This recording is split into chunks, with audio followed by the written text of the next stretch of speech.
Здравейте! Сега ще ви покажа най-лесния начин да си сетъпнете гласов асистент. В предния туториал, който показах, си бях опитал да опиша всяка стъпка директно, да не ви се налага да ползвате Cloud Code, евентуално за да се спестят някакви разходи на хората, които започват за пръв път. Но действително без Cloud Code всичко е доста по-трудно. Аз лично го ползвам ежедневно и това е най-лесният начин в момента да работите на компютър. Тенденцията е такава, че всичко ще става горе-долу по този начин. Трябва ни някакъв AI модел, който да работи. Първото нещо, което ни трябва за да инсталираме Cloud Code, е да отидете на cloud.com, където е описано как точно да инсталираме Cloud Code. Тук искам да обърна внимание, че много хора ползват Cloud Code през web приложението, което аз лично не че не го препоръчвам, но за мен е доста по-мощен Cloud Code, когато го ползвате директно на вашия компютър през терминала. Защо е така? Защото когато го ползвате директно на вашия компютър, абсолютно всяка промяна може да бъде записана на файл на ваш компютър, което от една страна ни дава памет. Може да продължаваме работна сесия, примерно да кажем работим половин ден по някакъв проект, опитаме се да направим нещо, компютъра се рестартира или просто ни се налага да се свържем с реалния живот. Когато се върнем, може да продължим от там, откъдето сме стигнали. Тоест, имаме основата да създаваме нещо, което може да надграждаме. Така, след като сме отишли тук, първата стъпка, това е за хора, които никога не са го правили. Тук е описано, в зависимост от вашата операционна система, дали е OS, Linux или нещо друго, в случая ще приемем, че повечето хора приемат Windows. Трябва да изпълните ето тази команда. Как се изпълнява тя? Отваряме, натискаме Windows Key и R. Windows Key и R и ни отваря Run прозореца и пишем CMD, което е Command CMD. Всъщност не съм сигурен какво е, но ще ни отвори терминал. Така. И виждаме нещо такова. След което просто копирате стъпката, пействате и я изпълнявате. Това е ако ползвате PowerShell. В случая аз отворих CMD, т.е. може да използвате другата стъпка. Сега няма да задълбаваме какво е PowerShell. PowerShell е просто друг вид терминал, който ни дава повече възможности. Не искам да усложняваме материята, но копирате тази стъпка и я изпълнявате. След което тази команда ще свали Cloud Code, ще го инсталира и следващото нещо, което ще може да направим, е действително да отворим някакъв терминал и просто да напишем. В случая сега аз отворих PowerShell. Изглежда малко по-различно, защото съм си го настроил така, както на мен ми е удобно. Но и най-простият терминал на Windows ще ви свърши работа. И просто пишем Cloud. Зарежда.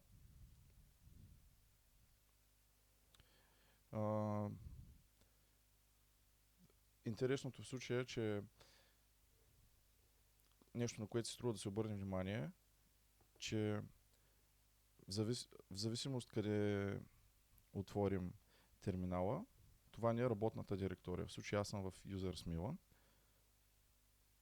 Имаме Quick Save Check. Просто се съгласявате. Най-вероятно. Така, и вече сме в Cloud Code. Това е всичко, което ни трябва. От тук нататък, тук пишем команди и започва да се случва магията. Сега да продължим нататък.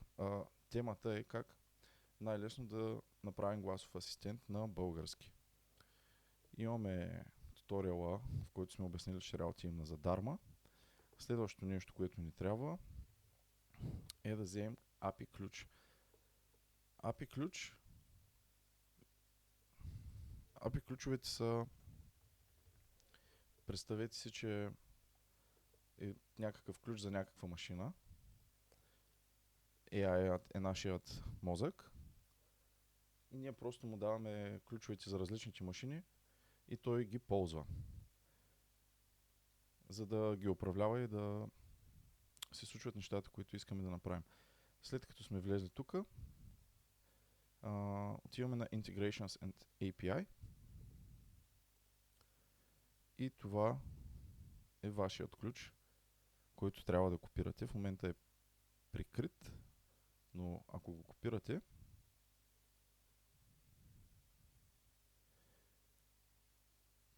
отивате на имейла, който сте получили и вече може да видим ключа. Тези ключове реално ще дадат достъп на Cloud, за да управлява целия Zadarma акаунт. Следващото нещо, което ни трябва е API Keys от два API дашборда, където аналогично получавате вашите ключове. В случая аз имам създаден. Вие трябва да създадете нов. Задавате му някакво име. Да кажем в API Tutorial. Имаме настройки. Тук казваме на този ключ с кои асистенти да работи. Изберете Select All. И това е всичко, което ви трябва. И ето, че имаме и другия ключ. След като имаме и двата ключа, се връщаме към Cloud Code и му казваме примерно това е VAPI API ключ. Това е Zadarma API ключ.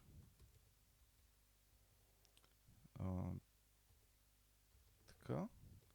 И му казваме искам да свържеш асистент, който да вдига обажданията на българският номер от Zadarma.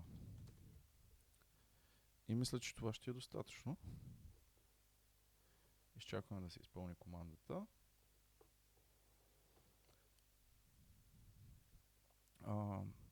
Токените, това е колко информацията в AI моделите се измерва в токени, горе-долу. Това ни показва целият контекст, който се зарежда. Колко ще ни струва, колко е като обем. Така. И сега цялата ни работа е да следим диалога. Така. Ще започна като проверя какво вече има в твоя акаунт. Това са само четящи заявки. Първо обаче важна забележка. Ето тук отново ни напомнят за ключовете, че не трябва да се пускат в чата. Да.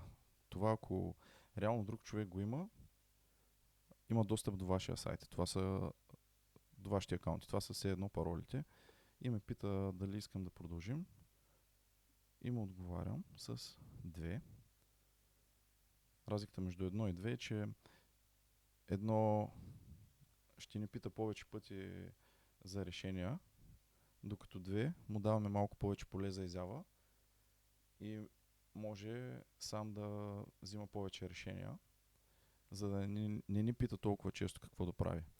Хубаво е, вашата работа реално е да следите диалога и да го осмисляте, защото някой път AI може да тръгне в грешна посока и е хубаво да се усещате. И четейки диалога, вие реално ще започнете да разбирате как се случват нещата. Така, нещо ключово. Вече имаме номер. Той вече е закачен. Така.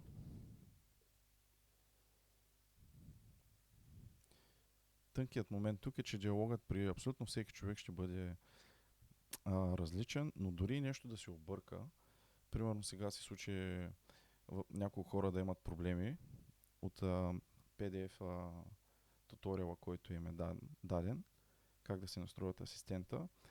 Примерно обърква запетайка, двоеточие или нещо друго и човекът не знае как да продължи. Тук дори нещо да се обърка, ще му кажем, не ми работи телефона. И AI ще мине през различните варианти, защо примерно нещо не работи, ще тества и рано или късно нещата ще се случат. Така, това в момента не е стейджното, за да ви покажа, че реално, нали, как се случват нещата. Че не е туториал, не са ясни стъпки. Просто му казвам направи това. Дадох му възможно най-простия промпт. Целта е също да видим как просто с четене и писане винаги получаваме крайния резултат. Така, какво се случва тук? Имаме вече нещо настроено. Така. Най-новия български асистент.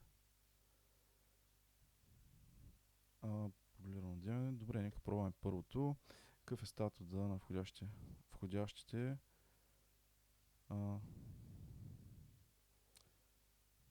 Кажем, че не съм сигурен. Идеята е да се научим да използваме Cloud Code. Това, което Cloud Code може да прави за нас, почти абсолютно всяка работа, която някой може да свърши на компютър, дали е програмист, системен администратор, дизайнер или каквото и да е, може да бъде направено от изкуствения интелект.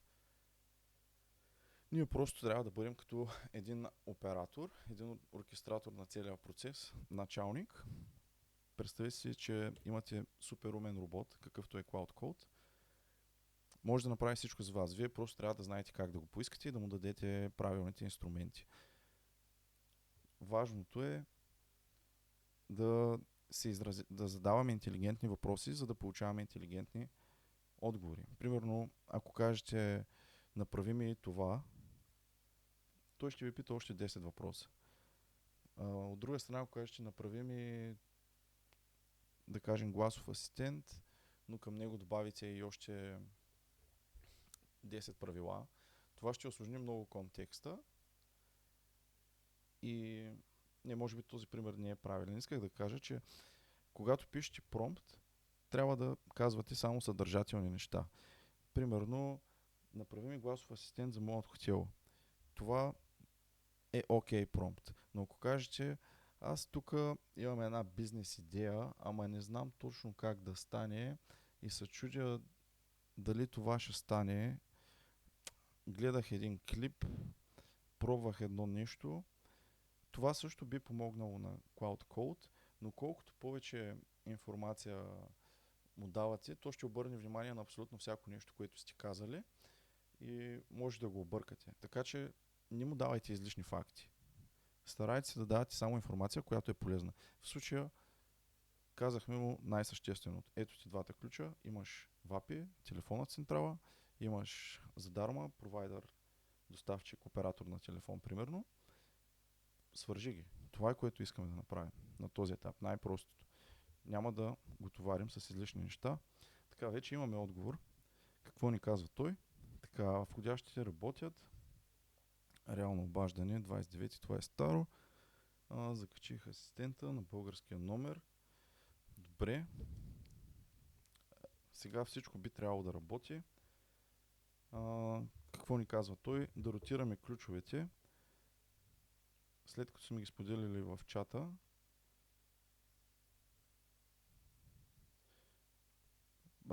от гледна точка на сигурността, ако ви останат ключовете в чата, някой може да ги намери, ако ползва същия компютър и гледа историята на Cloud Code. Действително, трябва абсолютно всеки ключ да се отпише в .env файл, което е много просто. Направо ще го демонстрирам. Така да кажем.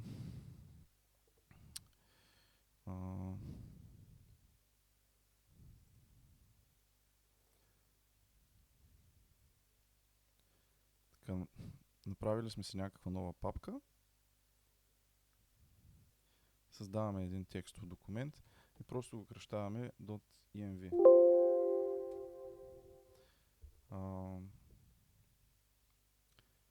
След като този .env тук това, което може да объркате е, че този .env файл възприемете го като портфейл и този портфейл трябва да е само за определена папка.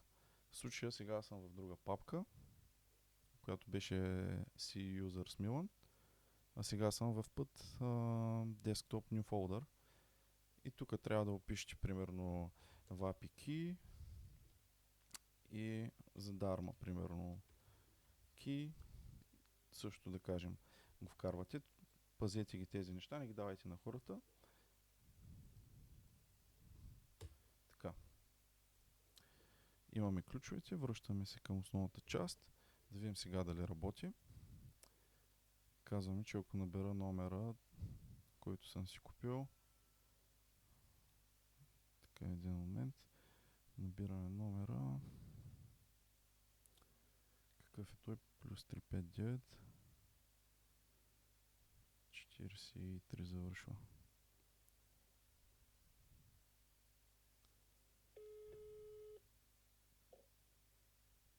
Ало? Ало, здравейте. Ами да, тук съм. Как мога да помогна? Здравей, видях, че правите демо за Мога да гласов говоря? асистент и исках да се обадя да го чуя.